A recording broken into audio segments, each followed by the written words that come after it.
In 1972, on Christmas Day, the BBC aired a televised play called The Stone Tape. This science fiction horror drama created a cultural tidal wave that inspired future works like Poltergeist and Prince of Darkness. It was seen as one of the first explorations into the idea that residual energy could be the explanation for hauntings. However, it was actually a depiction of a theory proposed by Charles Babbage in 1837. Babbage hypothesized that spoken words could leave behind permanent impressions, even after they had become totally inaudible. Later in the 19th century, Edmund Gurney and Eleanor Sedgwick proffered the idea that specific natural materials, such as quartz or limestone, could absorb the energy of highly charged events, perhaps explaining why a ghostly woman appeared in the room that she was brutally murdered in, or why people see ghost soldiers on empty battlefields. The past had been stored in the place the event had occurred. In the 20th century, this idea even extended into objects. This fascinating theory provided a new possible explanation for why some places are considered to be spirited. Of course, the scientific evidence is hotly debated, but paranormal researchers are the first to say that the technology has a way to go before it can definitively prove the presence of spirits over and over again in a clinical manner. However, say what you will about the science, but when endless people have the same ghostly experience over and over again in a specific location, that in itself is really compelling evidence. The idea that a stone or crystal could work as a tape recorder and play back past events over and over again could just be science fiction. Or it could be a phenomenon just beyond our current reach of science.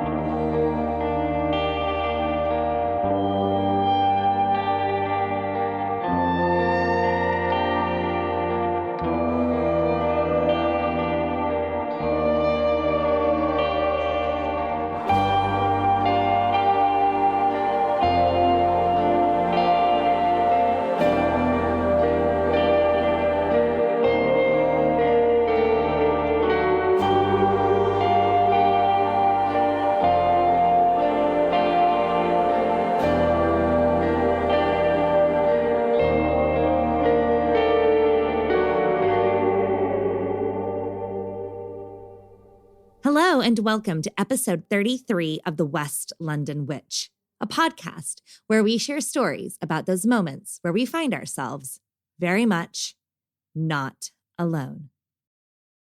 In 1886, in what was originally named the Magic City, a new luxurious retreat for the high society boomed onto the scene.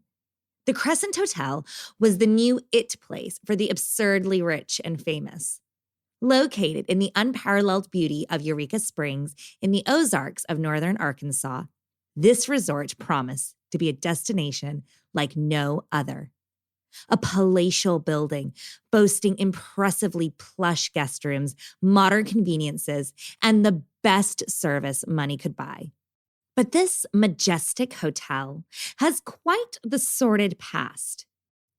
Although the building started as a hotel, it has taken on many different forms throughout its life. In 1908, 22 years after the building was built, during the quiet winter months, the hotel was leased out to Crescent College, a college for women. But the real story of the Crescent Hotel kicks off in 1937, when Norman Baker purchased the hotel and transformed it into the Baker Cancer Clinic. Here to help us wade through the dark histories and hauntings of the Crescent Hotel is Dan Bennet, one of the ghost tour guides at the hotel. I'm Rebecca Struzina, and this is The West London Witch, episode 33, The Crescent Hotel.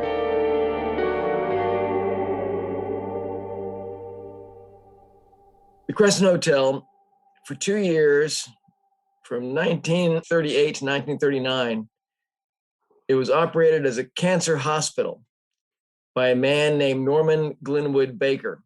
So Norman Baker, he was a businessman. He was a radio pioneer. He was an inventor.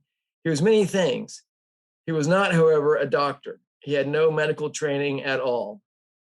Had Mr. Baker just been setting up hospitals and staffing them with medical professionals, that wouldn't have been a problem.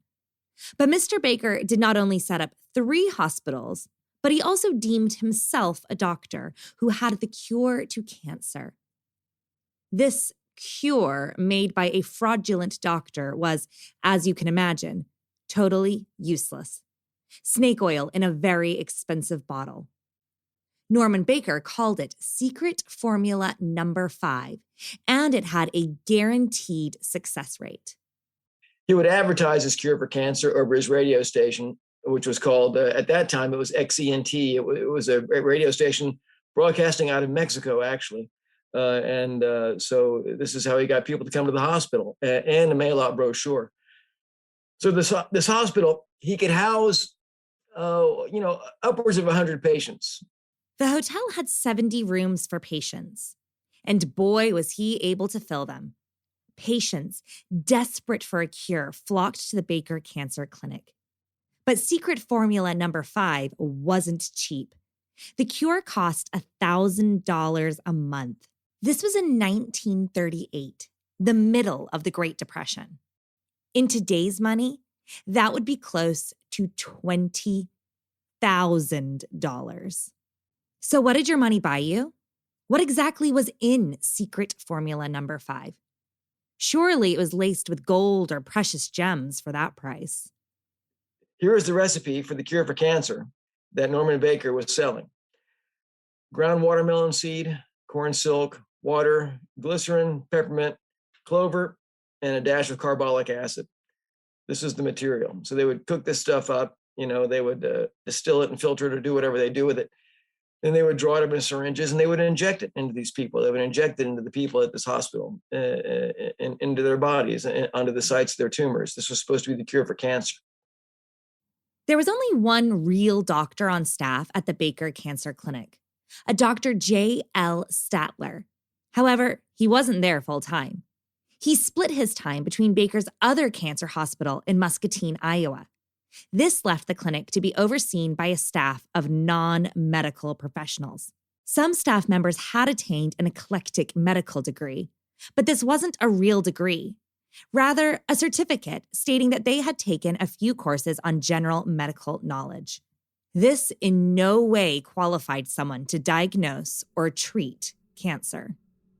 There was one man who was one of the so-called doctors or cancer specialists, anyway, at this hospital.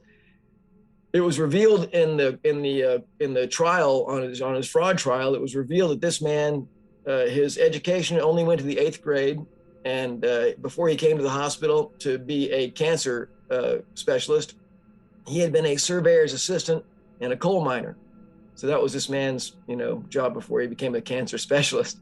They had nurses at the hospital, though, and the nurses were the ones who were doing most of the injecting. These are the ones who are doing the dirty work, So they would give these people these injections, sometimes several times a day, some of these people. In fact, there was one lady who had given an affidavit for the fraud trial.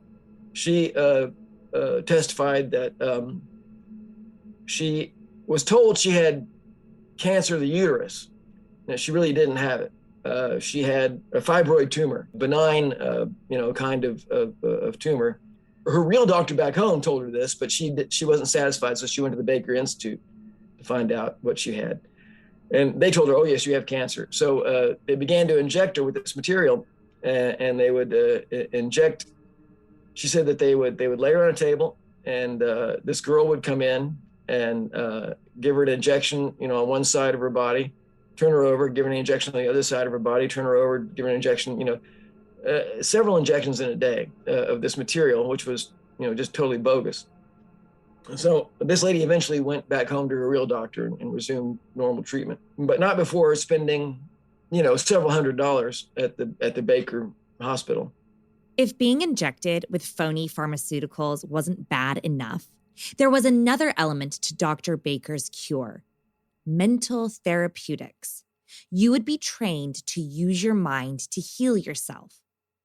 Now, that isn't necessarily bad medicine, but Norman wasn't using this to help cure his patients, but rather to suck them deeper into his illusion and later use it as an excuse for the therapy's ineffectiveness. It had been a college for girls before it closed down and became the hospital, as well as a hotel. So this college for girls had these little rooms, and they were for practicing music. It was for the music department.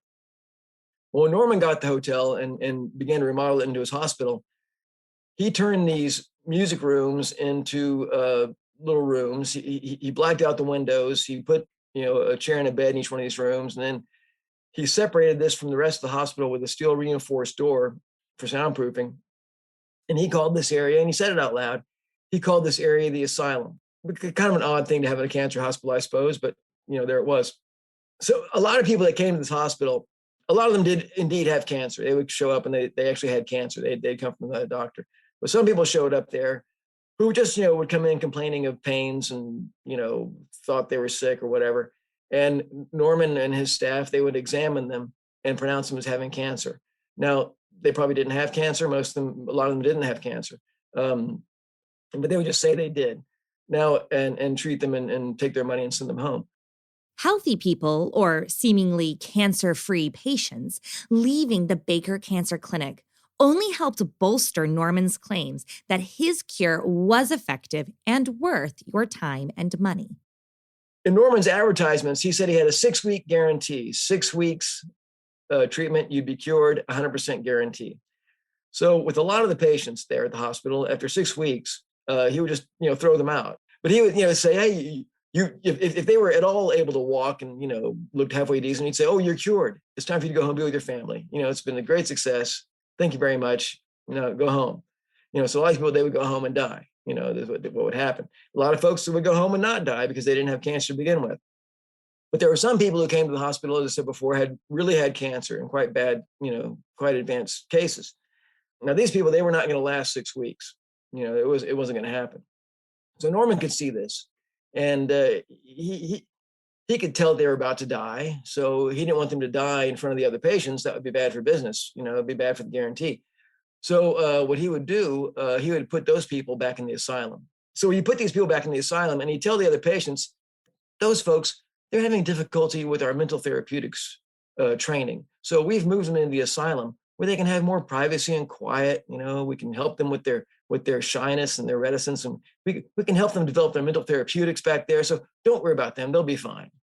Of course, they would die. Is what would happen. These folks would die back there, and so they would, spirit them down to the morgue. Oh, by the way, our hotel had a morgue for 2 years when Norman Baker was doing this thing. It was down in the basement, and so he'd spirit these people down to the morgue, and down there in the morgue, what he would do with these deceased patients from time to time, him and Mr. Statler or Dr. Statler, I should say, and maybe some of the other workers there. Well, they would perform autopsies on these people. They would cut them open and look around inside, and then they'd sew them back up and send them off to their mortician. So the morgue became a kind of a notorious place. So there's a lot of paranormal activity down in the morgue, and there's a lot of paranormal activity in this asylum area of the hospital, or what used to be the asylum. Of course, nowadays, the asylum has been converted into 2 honeymoon suites. So it's kind of funny that we have honeymoon suites there. One of the honeymoon suites is haunted by a woman in white who is not afraid to make her presence known. The manager of our hotel is a man named Jack. And way back in, about the year 2001 or so, when that honeymoon suite first opened, it was the opening night of the honeymoon suite after some remodeling. Well, the owners of the hotel, they gave the first night's stay to Jack and his wife as a little gift. So they checked into the room, and they settled in, and they were having a nice time. They went to bed. Well, Jack tells the story later on that he's awoken in the middle of the night by his wife shaking him, saying, Jack, there's a woman at the foot of our bed. So Jack, he looks, and he didn't see anything. but his wife, says that she saw this woman and he says, "Oh, honey, you're just letting the ghost stories get to you." Because, there's been stories about this hotel for a long, long time. He says, "Oh, you're just letting those ghost stories get to you, honey. You're having a bad dream. Let's calm down, go back to bed." So they go back to bed. Well, a couple hours later, Jack says he wakes up again because his wife is packing the bags. She doesn't want to stay another minute. So they leave for the night, even though it's his own hotel. He quits the scene, but he didn't see anything, so he didn't worry about it. Not long after that, some folks come down from Joplin, Missouri, to get married in the hotel. They have their wedding. They stay a couple of nights in the honeymoon suite. They don't report anything weird or anything, and they go on home to Joplin. Well, they call the hotel about 3 days after they get home, and they say, "We just got our pictures back from our trip, and we got to show you something." They bring us this photo, and this photo is inside the room. The bride is in the picture. She's like modeling some lingerie or something like that, and she's next to this TV set that's in the room. And in the TV set, there's this upside down image of this woman that is wearing this white dress or a gown or something. Now, they said the TV was not on. They did not notice it at the time that they were taking this picture. And this was taken with a film camera, so they didn't see the picture until they got it back from the developer. So, but they didn't see they didn't see the image when they were taking the picture. They didn't notice it. And if you blow the image up a little bit, you can see this woman. She's wearing this white gown. She appears to be, it appears to be an old, 1930s or so type garment. And her jaw looks a little strange. So we think she might have been a patient. And we still hear about this woman. We call her the Lady in White, and we still hear about her from guests sometimes. They'll say the same thing as Jack's wife said. They say that they see this woman at the foot of their bed just staring at them, and then she disappears. The residents of Eureka Springs soon became disenchanted with Norman Baker. The truth about his clinic was rapidly coming to light, and his disgusting practices soon sent him running from town and the law. During this time, he made between $1 and $2 million. And then this was in 1938 and 39. So it was the equivalent of about $15 million in today's money, selling this fake cancer cure. But when he first got to Eureka Springs, he was welcomed with open arms. Norman Baker, he was famous for his radio talk. He was famous for his, cure for cancer. Famous or infamous, depending on how you felt about him. Well, after 2 years in Eureka Springs, he'd worn out his welcome. What he would do, he would sue people. He was a very litigious man, and he would sue people at the drop of a hat. If you said anything bad about the hospital, he'd sue you for slander. So the local banker in town, a man named Claude Fuller, he grew tired of Norman Baker's ways and decided it was time for him to go. So he alerted the United States Postal Service that Norman Baker was mailing out fraudulent brochures through the U.S. mail. But it was a fraudulent brochure because he mailed out the same brochure for several years, but the people inside were dead. They had died of cancer. The postal inspectors got involved. They set up a little sting operation for Norman Baker. He'd mail out these brochures. And so Norman got arrested in 1939 for 7 counts of mail fraud. That's what finally brought him down. There was a trial. He was convicted of 7 counts of mail fraud, and he was sentenced to 4 years in Leavenworth Penitentiary up there in Kansas. And he spent 3 years and 3 months in Leavenworth. He paid a $4,000 fine. He got out of jail. He regained his fortune and retired to a luxury yacht in Miami, where he died in 1958 at the age of 76. And he died of cirrhosis of the liver, complicated by cancer. He had cancer of the liver also. So that's how he came to die. An ironic ending for this morally repugnant man. And although the hospital has been defunct for 83 years, the halls and rooms are still bustling with echoes of the past. Now, there's another spirit that haunts the hotel that's involved with there's 2 more that are involved with Norman Baker's hospital. One of the spirits is a lady named Miss Theodora.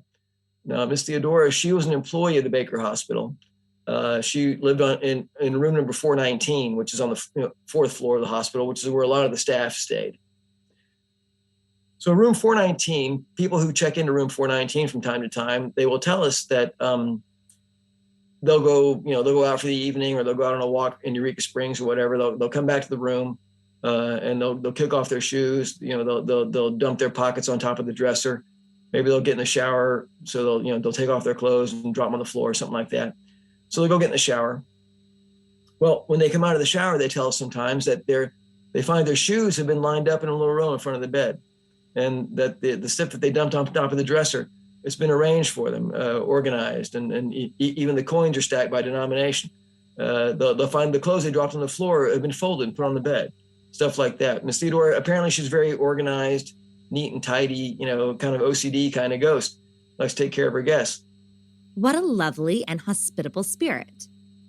Well, kind of. If Miss Theodora decides that she doesn't like you, you may have a very different experience. There's a story about a couple that came down to get married in Eureka Springs. We get a lot of weddings at the hotel.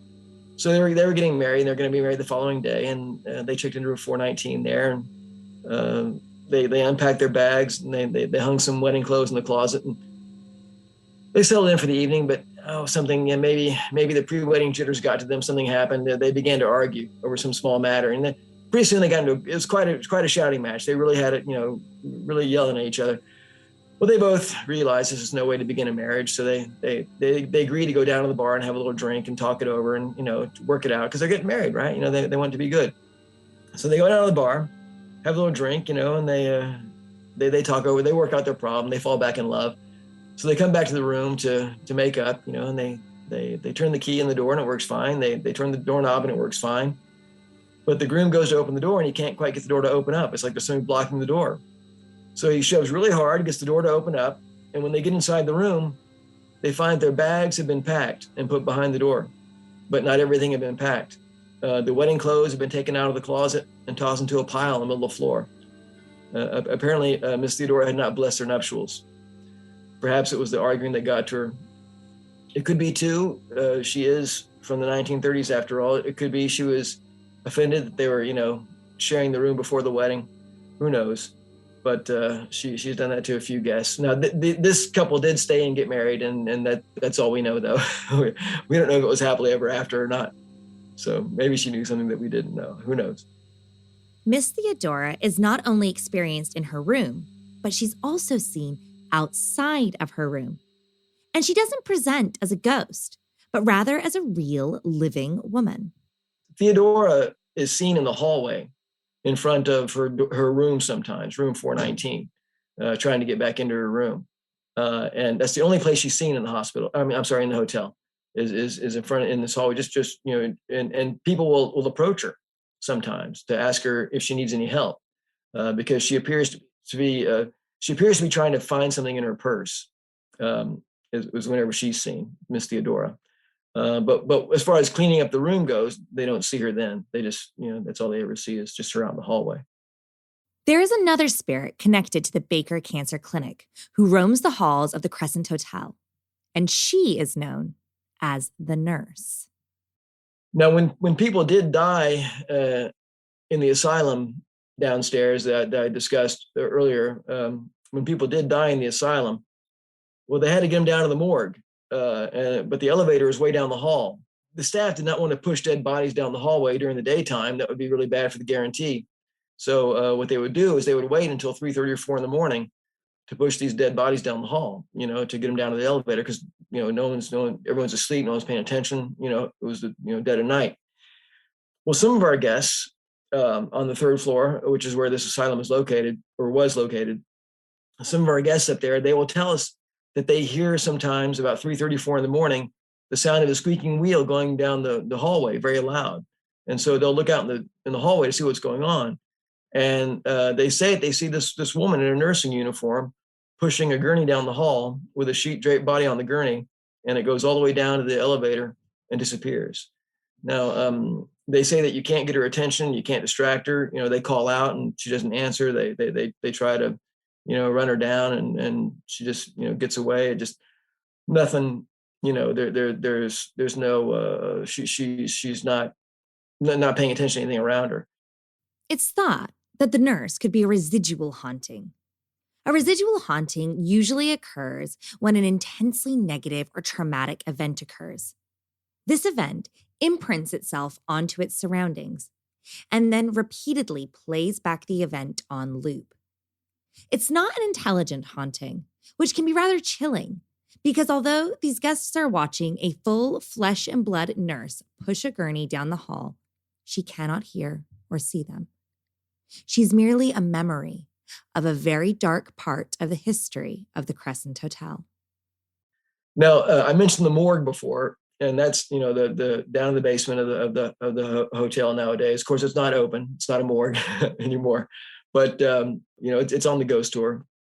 We also have displayed down in the morgue nowadays. 3 years ago, our gardener at the hotel was digging a spot for a compost pile out on the backside of the property, and she began to find all these jars and bottles. So she called the manager over to have a look, and he thought, well, these could be from the Baker Hospital. So he got a little nervous about it. And first he called the police to make sure it wasn't a crime scene, but they said, what are we going to do? It's no crime scene. So then we called the University of Arkansas over, and they came over with their archaeological survey team. They did a dig there, and they pulled out more than 500 artifacts, primarily bottles and jars and specimen bottles and medicine bottles, that kind of thing. And we have a couple hundred on display for people to look at. The most fascinating part of the find was that some of these bottles were still sealed and full of ominous liquids, samples, and mysterious tissue. There are plans to have the bottles' contents analyzed, and Dan is hoping for a sample of secret formula number 5 to be discovered. There are other ghosts at the hotel that have nothing to do with Norman Baker. There is a young woman who appears on the 3rd floor balcony from time to time. She is known as the Girl in the Mist. Now, for 25 years, the hotel, during the summer, it was still a hotel. This is from 1908 to 1934.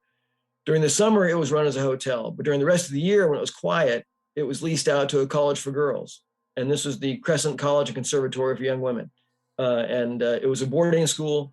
There would be 80 or 90 young ladies who come and stay at the hotel school, and these were from wealthy families primarily.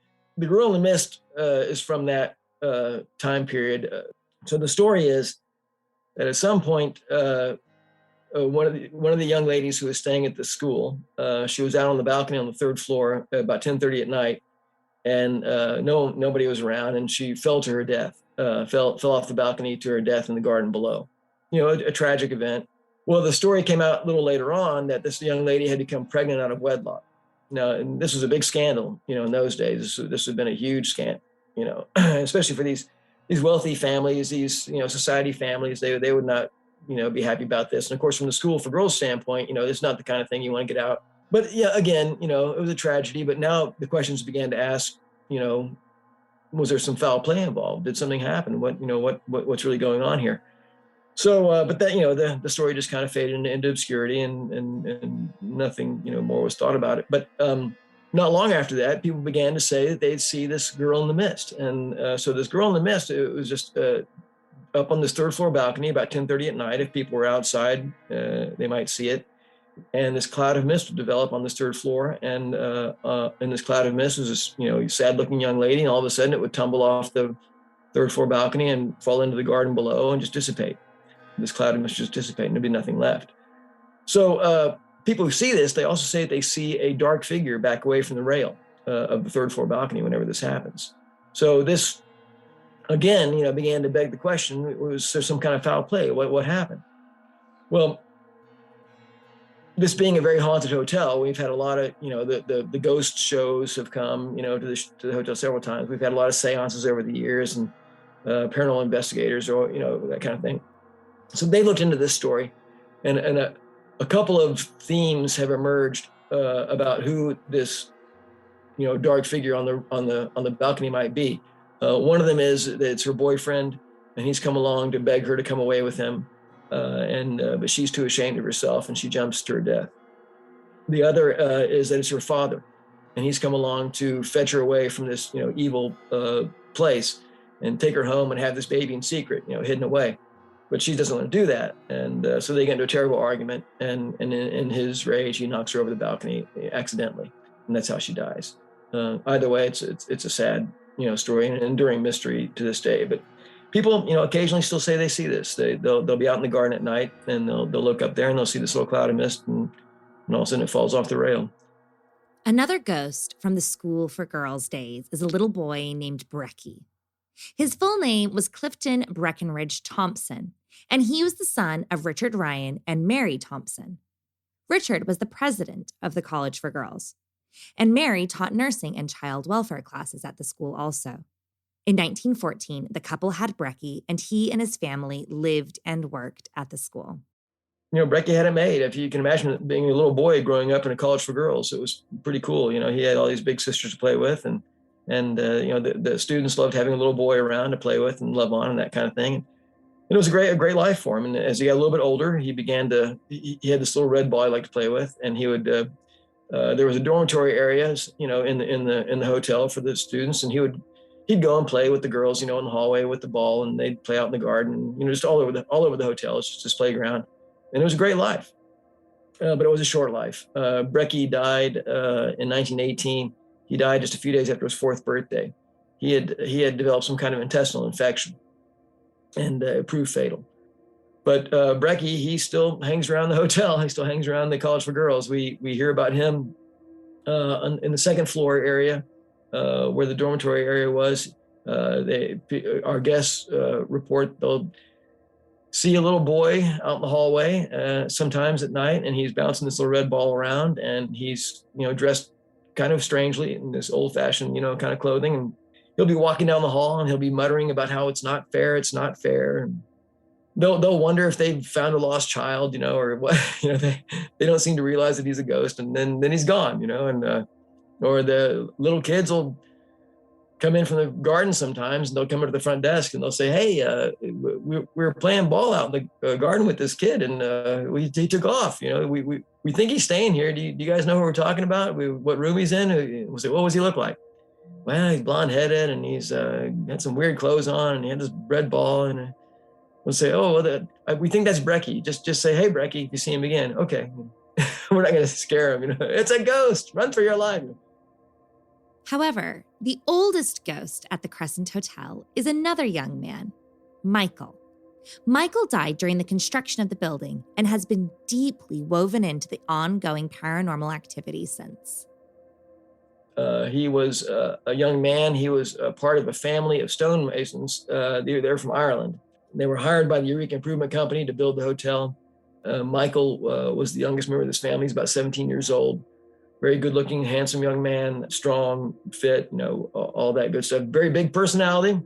Thought a lot of himself. Was rather proud of himself. He knew he was a good-looking 17-year-old young man, and he was a bit of a flirt. He would try to impress young ladies, or any lady actually in his vicinity, with his good looks and prowess and everything. And so one fine day, he's up on the hotel working away with the family, and it's under construction. So the stone wall facade, the outer stone wall, it's limestone. It's stacked limestone, quarried locally, big old blocks. And so the stone walls are almost complete. The interior, a lot of construction going on. There's still a lot of building going on in the interior, and so you have to imagine a lot of posts and beams and that kind of thing. And so Michael's up on the top of the stone wall working away. It's about 40 feet off the ground, and it's a fine day in Eureka Springs. And he looks down on the grounds of the hotel, and he sees a young lady go walking by.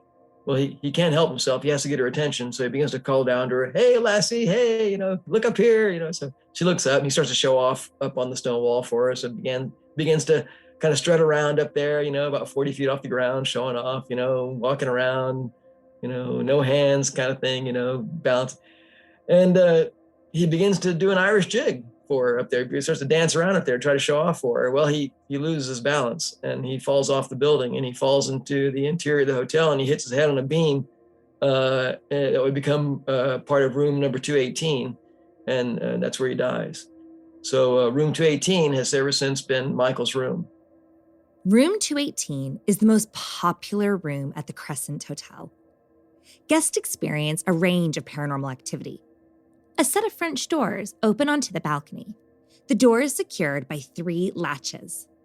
Late in the night, guests will hear 3 clicks as the door unlatches itself and proceeds to open all by itself. They get out of bed and close and secure the door, only to once again hear click, click, click, and watch the door gently swing open. There is also a dresser in the room that has been reported to open and close the drawers by itself. Lights flicker, and the radio turns itself on and off, and towels are found tied in knots. People come back from a night on the town, they'll come into the room and they'll find that the bedclothes are all on the floor, the drawers are all open, the towels are tied in knots, the curtains are tied in knots, stuff like that. The female guests seem to enjoy the most attention from Michael. He was fond of the ladies, and so some of our female guests, they'll tell us that they'll feel someone stroke their hair, or give them a little touch, a little squeeze, and that sends some of them screaming into the hallway. They don't like it so much, but there are some who are quite delighted. They're like, "Hey, this is why I booked the room. That's why I've had my encounter with Michael. I'm very pleased." What makes this phenomenon so interesting to me is the sheer amount of people who report this activity.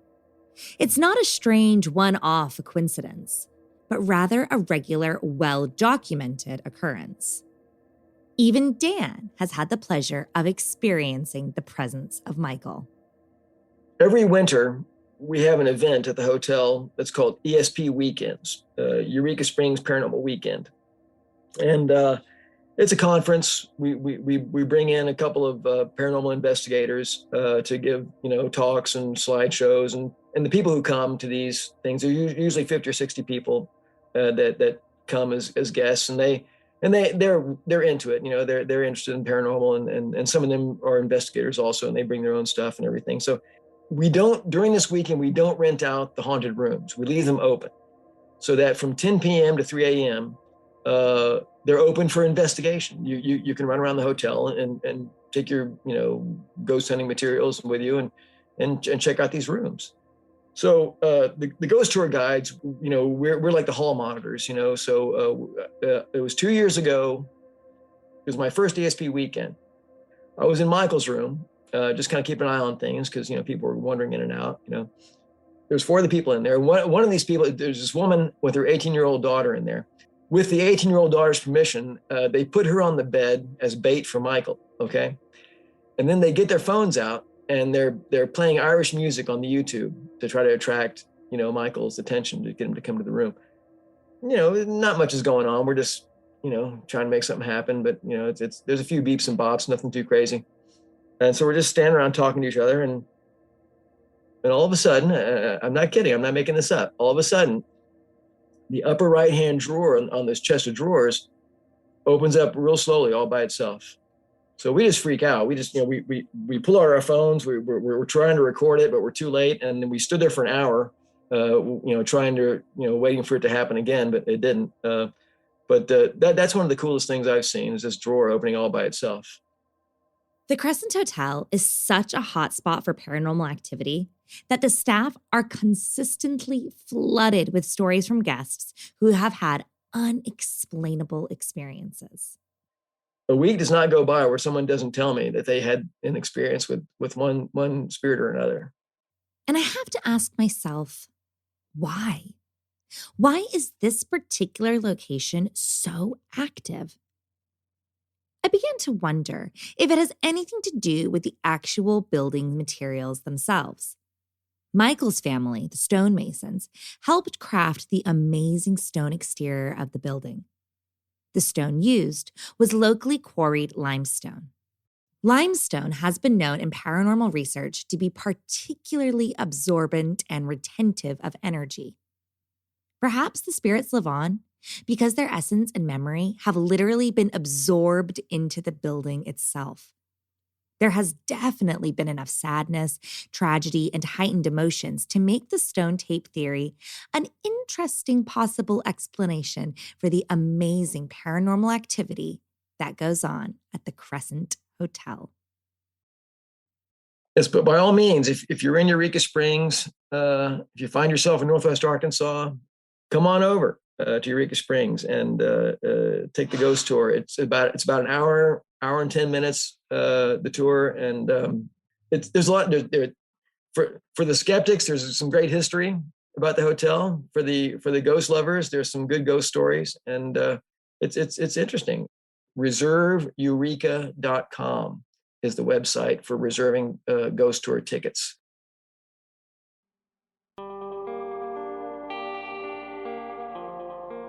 Do you have a spooky story you'd like to share? I'd love to hear it. Drop me an email at thewestlondonwitch@gmail.com or find us on Instagram and Facebook at The West London Witch. If you enjoyed today's episode, don't forget to subscribe, rate, and review.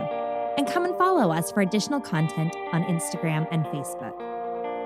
Until next time, merry meet, merry part, and merry meet again.